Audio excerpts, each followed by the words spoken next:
नमस्कार, मैं हूं मनोज मानस। हमारे स्पेशल बुलेटिन में आपका स्वागत है और सबसे पहले हम बात करेंगे लापता मतदाताओं पर सीएम सख्त। यूपी के मुख्यमंत्री योगी आदित्यनाथ ने समीक्षा बैठक के दौरान आजमगढ़ जिले में लापता मतदाताओं की संख्या को लेकर चिंता जताई है और पार्टी कार्यकर्ताओं को निर्देश दिया है कि वे सभी मतदाताओं तक पहुंचे। मुख्यमंत्री ने कलेक्ट्रेट सभागार में आजमगढ़ मंडल के अधिकारियों और जन प्रतिनिधियों के साथ समीक्षा बैठक की अध्यक्षता की। बैठक के बाद पत्रकारों से बातचीत में सुभाषपा के अध्यक्ष अरविंद राजभर ने कहा कि प्राथमिक एजेंडा मतदाता सूची का विशेष गहन पुनरीक्षण यानी कि एसआईआर था। उन्होंने बताया कि मुख्यमंत्री ने सभी विधानसभा क्षेत्रों का विस्तृत डाटाबेस सौंपा है और संदेहास्पद रूप से अधिक संख्या में लापता मतदाताओं पर चिंता भी व्यक्त की है। उनके अनुसार मुख्यमंत्री ने पार्टी कार्यकर्ताओं को निर्देश दिया है कि वे जमीन पर मतदाताओं से संपर्क करें, जिनके नाम मतदाता सूची से गायब है उनका नाम जोड़ना सुनिश्चित करें। राजभर ने कहा कि फर्जी मतदाताओं को हटाना, जिले के बाहर रहने वाले वास्तविक मतदाताओं को जोड़ना और मृतकों को चिन्हित करना बेहद आवश्यक है। इस बैठक में ऊर्जा मंत्री ए के शर्मा भी उपस्थित थे। बांसडीह की विधायक केतकी सिंह ने कहा कि बैठक में मंडल में विकास कार्यों की प्रगति और एसआईआर अभियान की स्थिति की समीक्षा की गई है। उन्होंने कहा कि मुख्यमंत्री ने कार्यकर्ताओं को स्पष्ट कर दिया है कि मृत मतदाताओं की पहचान कर उन्हें हटाएं और लापता मतदाताओं को खोजें ताकि सभी वास्तविक मतदाताओं को मतदाता सूची में शामिल किया जा सके।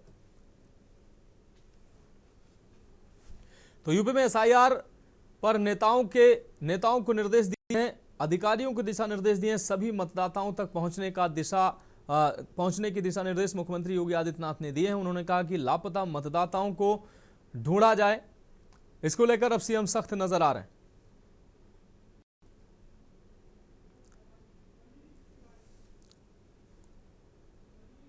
मनीष तिवारी हमारे संवाददाता अधिक जानकारी के लिए हमारे साथ जुड़ गए हैं। मनीष, उत्तर प्रदेश में लापता मतदाता जो सिरदर्द बने हुए हैं, मुख्यमंत्री भी अब इसको लेकर सख्त नजर आ रहे हैं।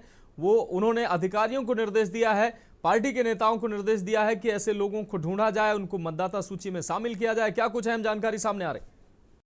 जी बिल्कुल, जिस प्रकार से देखा जाए तो उत्तर प्रदेश के मुख्यमंत्री योगी आदित्यनाथ लगातार जो है एसआईआर प्रक्रिया को लेकर के जो है उनके द्वारा जो है अपने जो संगठन के लोग हैं या जो भी उनके कार्यकर्ता हैं जिलों वाइज, उनको सभी को लगातार उनके द्वारा निर्देश दिए जा रहे हैं। और साथ ही साथ जो यहाँ तक जो विधायक हैं, विधायकों को निर्देश दिया गया और सख्त निर्देश दिया गया कि किसी प्रकार से जो है जो एसआईआर की प्रक्रिया हो रही है उसमें जो वैध जो लोग हैं उनके नाम जुड़ने चाहिए और जो गलत नाम जुड़े हुए हैं वो एसआईआर प्रक्रिया से नाम हटने चाहिए। तो इसको लेकर के जो है मुख्यमंत्री लगातार अपना खुद भी इसको लेकर हर जिले में जहां पहुंच रहे हैं वहां पर जाकर जो है अपने संगठन, अपने भारतीय जनता पार्टी के कार्यकर्ताओं के साथ बैठ करके जो है उनसे पूरी उनको आदेश पारित किया जा रहा है, उनसे पूरी जानकारी उनके द्वारा ली जा रही है। वहीं पर जो है जितने भी उनके मंत्री हैं सभी को जो है इसी प्रक्रिया में लगा दिया गया। आप देख सकते हैं कि लगातार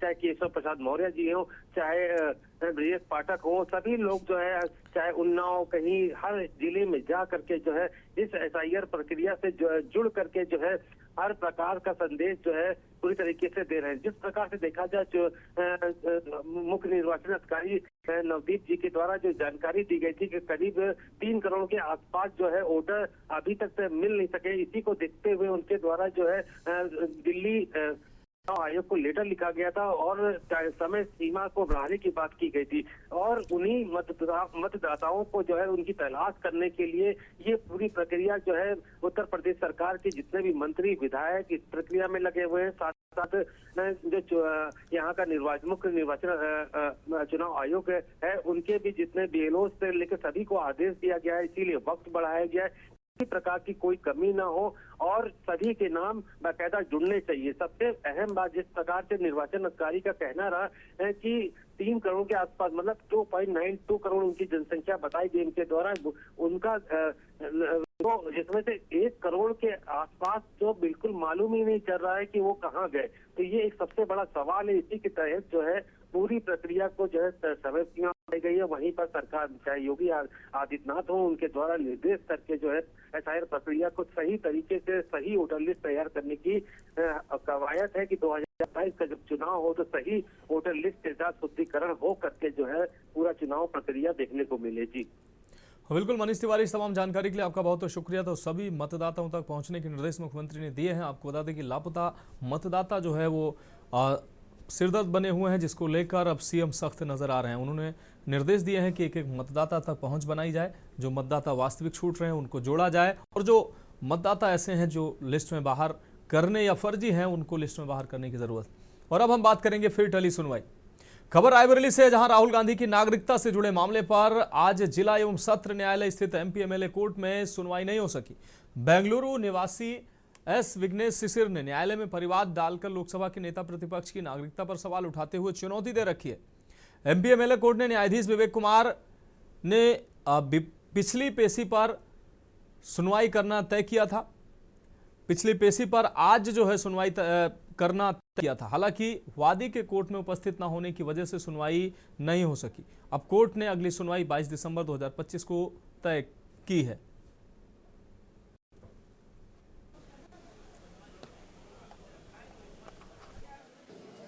आज इस मामले के याची जो हैं विघ्नेश जी, वो दिल्ली हाई कोर्ट में जो है किसी मैटर में इंगेज होने के कारण यहाँ न्यायालय उपस्थित नहीं आ पाए, और जो रिलेवेंट डॉक्यूमेंट्स और कुछ एविडेंसेस जो फ्रेश थे वो चूंकि उन्हीं के पास थे, लिहाजा उनके ना आने के कारण आज सुनवाई नहीं हो सकी और अगली डेट जो है वो न्यायालय द्वारा दे दी गई है।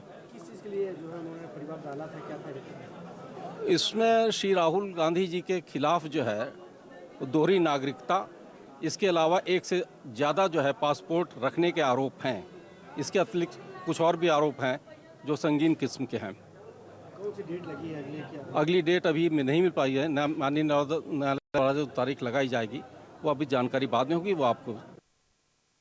और इस खबर पर अहम जानकारी के लिए हमारे संवाददाता केशवानंद हमारे साथ जुड़ गए हैं। केशवानंद, राहुल गांधी की नागरिकता से संबंधित मामले पर आज भी सुनवाई नहीं हो पाई है। अगली तारीख कोर्ट ने फिर मुकर्रर की है, क्योंकि आज वादी पक्ष कोर्ट में ना उपस्थित होने की वजह से ये तारीख फिर बढ़ी है। क्या कुछ अहम जानकारी? बिल्कुल, देखिए आपको बता दें, रायबरेली सांसद व नेता प्रतिपक्ष राहुल गांधी की आज जो है कोर्ट में सुनवाई टल गई है। इनकी एमपी एमएलए कोर्ट में आज सुनवाई होनी थी। बताया जाए बेंगलुरु के रहने वाले एस विघ्नेश शिशिर के द्वारा जो है न्यायालय में परिवाद डाला गया था और उनकी नागरिकता समेत कई मामलों को लेकर के परिवाद डाला गया था, जिसको लेकर के आज सुनवाई होनी थी।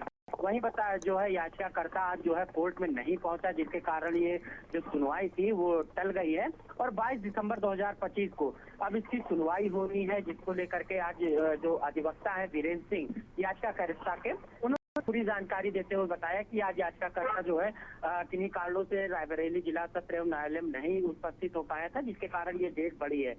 तो कहीं ना कहीं डेट को देखते हुए जो है अब इसकी जो सुनवाई होनी है वो 22 दिसंबर 2025 को होनी है। जी मनोज। हाँ बिल्कुल केशवानंद शुक्ला, इस तमाम जानकारी के लिए आपका बहुत शुक्रिया। तो राहुल की नागरिकता मामले पर सुनवाई है, वादी के कोर्ट में मौजूद न होने से सुनवाई टली है। बेंगलुरु के एस विघ्नेश ने दायर की है वाद, जिस पर आज सुनवाई होनी थी।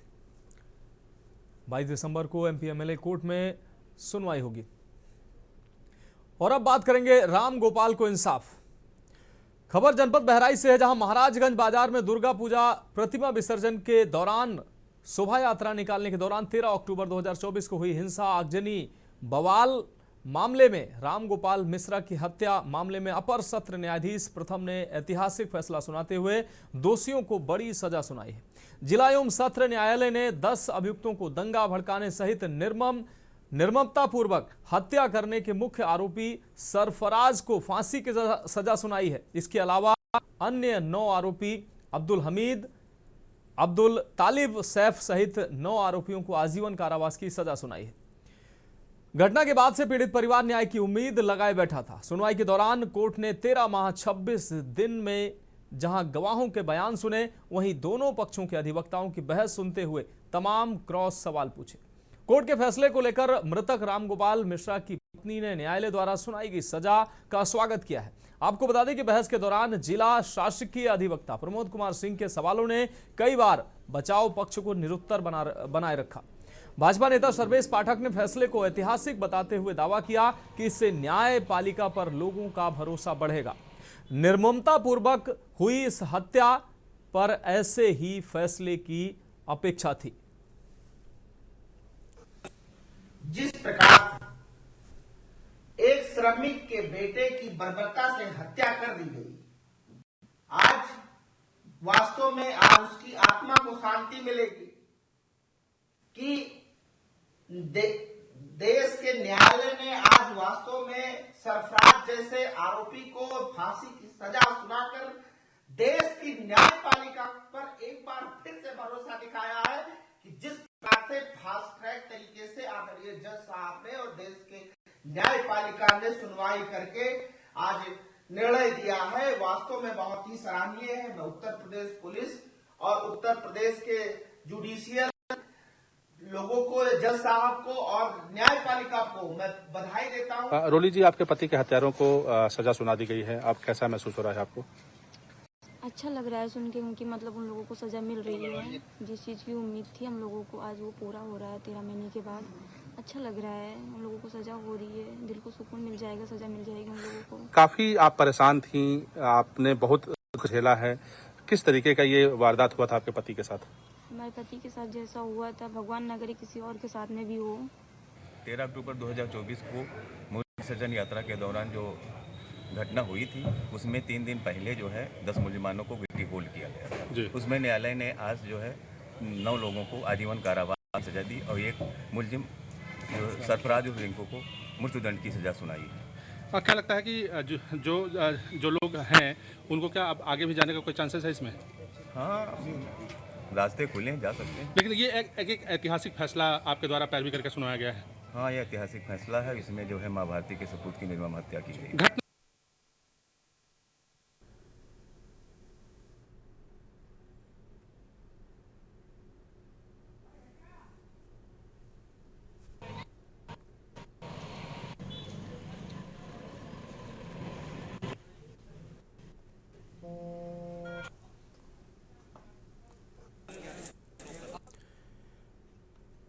और अब हम बात करेंगे हिंसा की ईंटों से सुरक्षा का किला।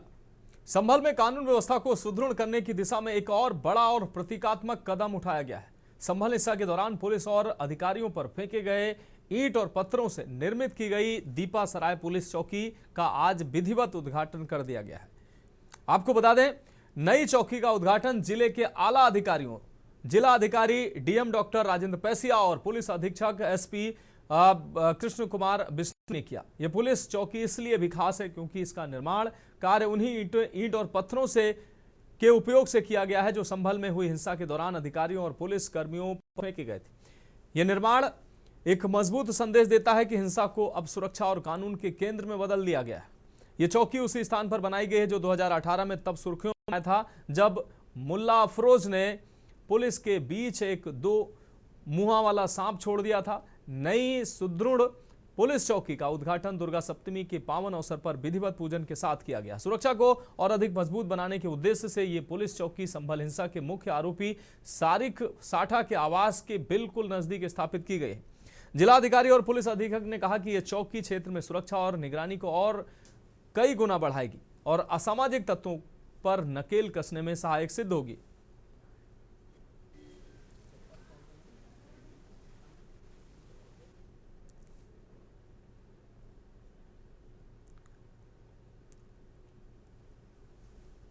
तो हिंसा के सबूतों से सुरक्षा का केंद्र नई पुलिस चौकी का निर्माण किया गया है। नवंबर 2024 को हरिहर मंदिर जामा मस्जिद विवाद के सर्वे के बाद में जनपद संभल में विभिन्न क्षेत्रों से जहां भी जो हिंसा में प्रतिवाद करने वाले लोग अगर वहां आए हैं और जिन्होंने भी हिंसा कारित की थी, उन सभी क्षेत्रों के अंदर किन कारणों से उन लोगों के द्वारा प्रतिवाद किया गया, उसको स्टडी करने के बाद में इस कंक्लूजन पे पहुंचे कि जनपद में विभिन्न क्षेत्रों में चौकियां स्थापित करनी अति आवश्यक है।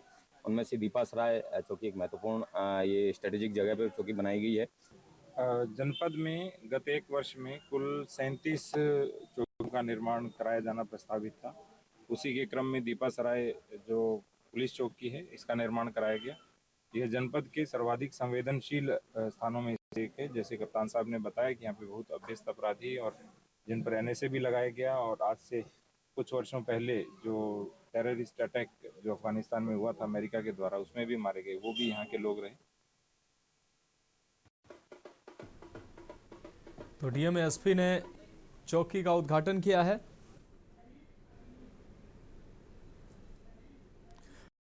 रईस अलवी हमारे संवाददाता अधिक जानकारी के लिए हमारे साथ जुड़ गए हैं। रईस, आप दीपा सराय में पुलिस चौकी का उद्घाटन किया गया है और ये पुलिस चौकी उन्हीं ईंट पत्थरों से बनाई गई है जो हिंसा के दौरान पुलिस कर्मियों पर फेंके गए थे, यानी हिंसा के सबूतों से सुरक्षा का केंद्र तैयार किया गया है। क्या कुछ अहम जानकारी? बताया गया है कि जिस तरह से संभल में पूर्व में हिंसा हुई थी और हिंसा के दौरान जो ईंट पत्थर चले थे, उन्हीं ईंट पत्थरों से सुरक्षा की एक मजबूत दीवार बनाई गई है। वहां पर पुलिस चौकी का उद्घाटन संभल के डीएम जो कि डॉक्टर राजेंद्र पेसिया जी हैं और एसपी के बिश्नोई जी की मौजूदगी में उनके द्वारा आज हवन पूजा करके उनकी वहां का उद्घाटन किया गया है। बड़ी सुरक्षा की एक नींव रखी गई है। साथ ही हम आपको बता दें कि कुछ ही दूरी पर डॉक्टर शफीकुर रहमान बरक है, जो उनके पोते हैं जीवा रहमान बरक, उनके आवास से कुछ ही दूरी पर है। और वहीं जो सदीक साटा जो गैंग है उसका भी मकान कुछ दूरी पे है। तो इनके बीच में ये दीपा सराय में एक पुलिस चौकी तैयार की गई है उसी ईंटों पत्थरों से, जो कि हिंसा के दौरान चली थी। तो एक बड़ी प्रशासन को यहाँ पर बड़ी चुनौती साबित होती थी दंगे के दौरान। तो यहाँ पर आज जो है शासन की अनुमति से यहाँ पर जो चौकी का निर्माण किया गया है और चौकी ईंट पत्थरों से बनाई गई है, यहाँ पर जो कि दंगे के दौरान निपटते चले थे। एक आम जनमानस को बड़ी राहत तो यहाँ पर मिलती हुई नजर आ रही है। साफ तौर पर विपक्ष का भी एक बड़ा आरोप है कि इस घनी बस्ती में पर जो है चौकी का कोई भी कार्य मतलब नहीं था, लेकिन पुलिस प्रशासन ने यहाँ पर जानबूझकर पुलिस चौकी का निर्माण किया गया है। जी बिल्कुल रईस, इस तमाम जानकारी के लिए आपका बहुत शुक्रिया। तो प्रतीकात्मक निर्माण, हिंसा के सबूतों से सुरक्षा का किला, हिंसा के सबूतों से बनी दीपा सराय पुलिस चौकी का अब उद्घाटन हुआ है। डीएम और एसपी ने इसका उद्घाटन किया। तो फिलहाल हमारे स्पेशल बुलेटिन में वक्त एक ब्रेक का। ब्रेक के बाद हम बात करेंगे यादों में शिवराज।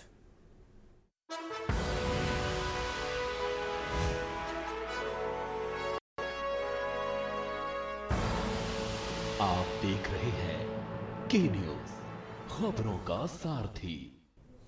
ब्रेक के बाद हमारे स्पेशल बुलेटिन में एक बार फिर से आपका स्वागत है। हम बात कर रहे हैं यादों में शिवराज। कांग्रेस के सीनियर नेता और पूर्व केंद्रीय गृह मंत्री शिवराज पाटिल चकूरकर का निधन हो गया है। शिवराज पाटिल मुंबई अटैक के वक्त देश के होम मिनिस्टर थे। महाराष्ट्र के लातूर में उनका निधन हो गया है। शिवराज पाटिल चकूरकर 91 साल के थे। उन्होंने आज यानी शुक्रवार सुबह करीब 6:30 बजे लातूर में अपने घर देवघर में आखिरी सांस। शिवराज पाटिल चकूरकर की लंबी बीमारी के कारण निधन हुआ है। लंबे समय से उनका इलाज चल रहा था। शिवराज पाटिल चकूरकर लोकसभा के स्पीकर रह चुके थे। उन्होंने कई केंद्रीय मंत्री पदों पर कार्य किया था। मुंबई में जब 2008 में आतंकी हमला हुआ था तब देश के गृह मंत्री थे उस वक्त शिवराज पाटिल। मुंबई के बाद उन्होंने इस्तीफा दिया था और उन्होंने अपने राजनीतिक करियर में देश के लिए कई प्रतिष्ठित पदों पर काम किया और देश की संवैधानिक प्रक्रिया में सक्रिय भूमिका निभाई।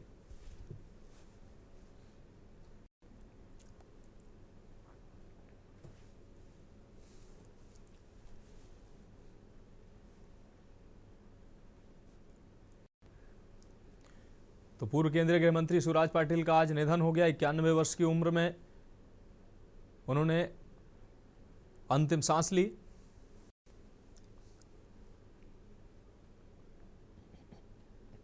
तो मुंबई अटैक के समय देश के गृह मंत्री थे शिवराज पाटिल।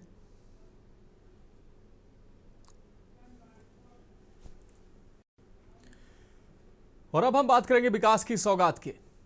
अपने एक दिवसीय दौरे पर नैनीताल धारी ब्लॉक के लेटी बुंगा स्थित हिमगिरी स्टेडियम पहुंचे मुख्यमंत्री पुष्कर सिंह धामी ने जनसभा को संबोधित करते हुए जिले को बड़ी सौगात दी है। इस दौरान उन्होंने 112.34 करोड़ रुपए की लागत की 17 विकास परियोजनाओं का लोकार्पण एवं शिलान्यास किया है। उन्होंने कहा कि सरकार विकास को अंतिम व्यक्ति तक पहुंचाने के उद्देश्य से तेजी से काम कर रही है। भीमताल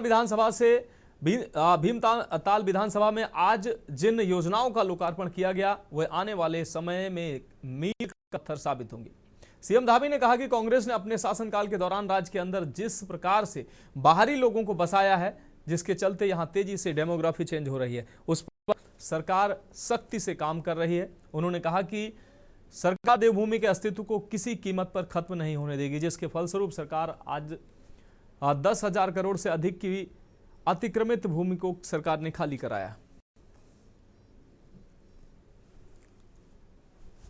देखिए, पूरे प्रदेश के साथ साथ नैनीताल जिला हमारा आज पर्यटन की दृष्टि से, आज होम स्टे संचालन की दृष्टि से और उद्यान की दृष्टि से अलग फलों के, सब्जियों के उत्पादन में बहुत महत्वपूर्ण जनपद है और पूरे देश दुनिया में इस जनपद का पहले से ही नाम है। तो ये जिला विकास के क्षेत्र में, हर क्षेत्र में एक आदर्श स्थापित करे, एक आदर्श जिला बने। इसलिए यहाँ पर आज सैकड़ों करोड़ की यहाँ पर लोकार्पण शिलान्यास किया गया है और ये सभी योजनाएं आने वाले समय में इस जनपद के और भीमताल विधानसभा के विकास के क्षेत्र में एक मील का पत्थर साबित होंगी और सभी योजनाओं का जिनका आज शिलान्यास हुआ है वो सभी योजनाएं समय पर पूरी हो, पूरी गुणवत्ता के साथ उन पर काम हो, उसके सभी निर्देश यहाँ पर दिए गए हैं। फिलहाल हमारे स्पेशल बुलेटिन में अभी के लिए मेरे साथ इतना ही। मुझे दीजिए इजाजत और आप देखते रहिए के न्यूज इंडिया।